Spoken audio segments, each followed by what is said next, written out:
Sono stati fuori, Anche da sono lei? entrati, io ero dentro. Se avevo la pistola sparavo, chiaro? Così Paolino Barbiero sulla legittima difesa, ieri sera a Focus, dove si è dibattuto sulle motivazioni della condanna del pensionato terziero Hermes Mattielli, morto di crepacuore poco dopo la sentenza che gli contestava il tentato omicidio nei confronti dei due ladri affrontati durante una sparatoria.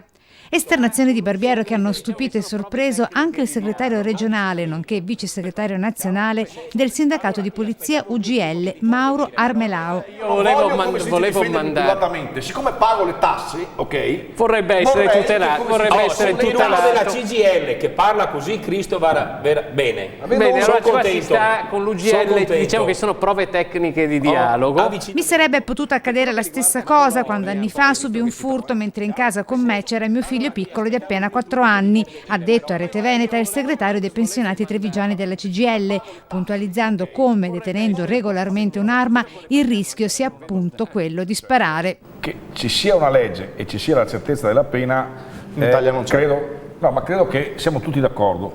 Quindi, Che non c'è.